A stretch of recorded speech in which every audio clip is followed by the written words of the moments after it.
आप सभी दर्शकों को पंडित आनंद कुमार शुक्ला की तरफ से राधे राधे, जय श्री राम, जय हनुमान। बंधुओं, आइए हम सभी को आज करवा चौथ के बारे में बताएंगे। बंधुओं, कहा जाता है कि हिंदू रीति रिवाज के अनुसार उत्तर भारत में ये करवा चौथ का पर्व जो होता है कार्तिक कृष्ण पक्ष की चतुर्थी चौथ तिथि को मनाया जाता है। बंधुओं, अब की बार ये त्यौहार 13 अक्टूबर सन 2022 दिन गुरुवार को मनाया जाएगा।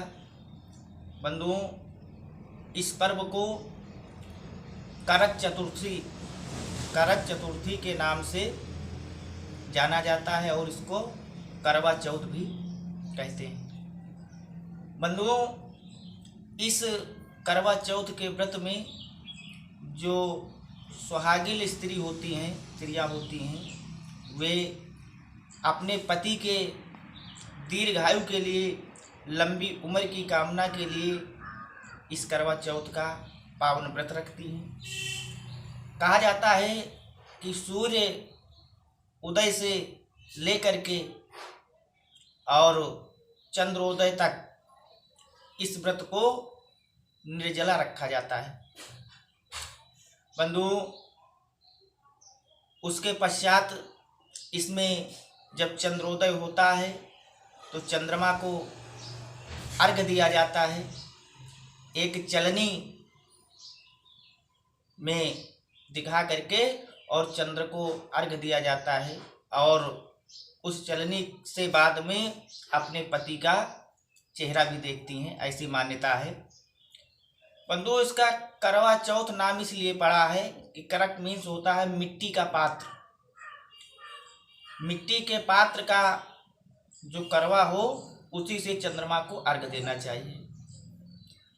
उसके पश्चात भगवान शिव और माता पार्वती कार्तिकेय की पूजा करनी चाहिए।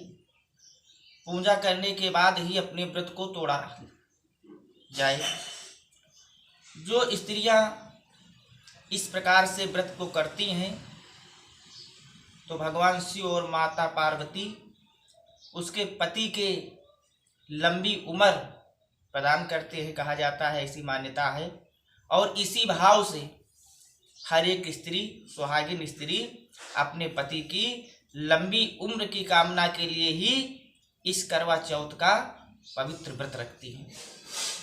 बंधुओं, एक प्रश्न आता है कि ये करवा चौथ का व्रत कब से प्रारंभ हुआ और किसने इसको प्रारंभ किया।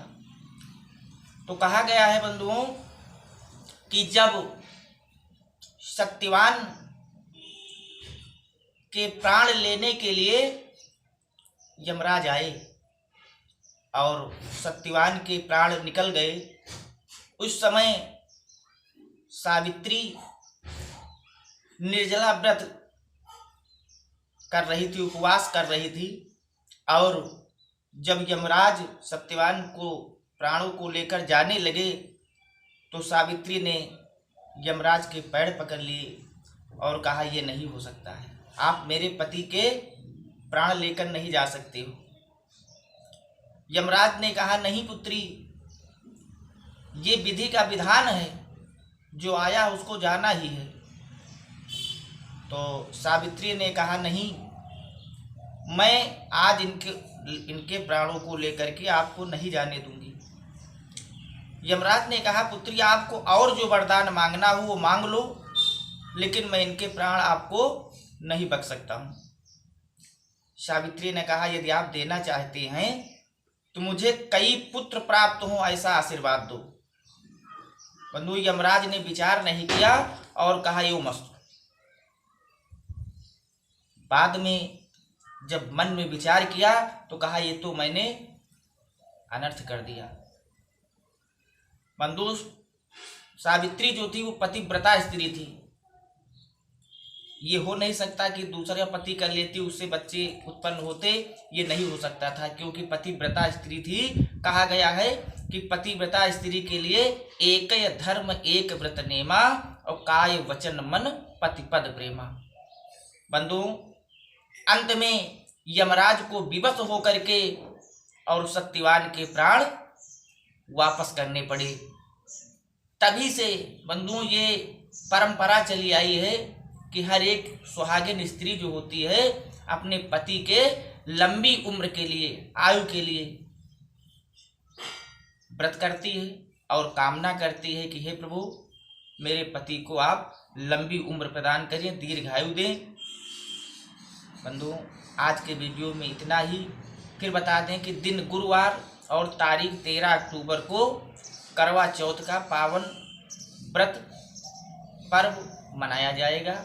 इसी क्रम में सभी भक्तों को, दर्शकों को मेरी तरफ से राधे राधे, जय श्री राम, जय हनुमान। बंधुओं, अभी तक जिन भाइयों ने, जिन दर्शकों ने मेरा यूट्यूब चैनल भक्ति सागर AKS सब्सक्राइब नहीं किया है, लाइक नहीं किया है, शेयर नहीं किया है, आप सभी से अनुरोध है कि जल्द से जल्द मेरे चैनल को लाइक करें, सब्सक्राइब करें। धन्यवाद। जय मां।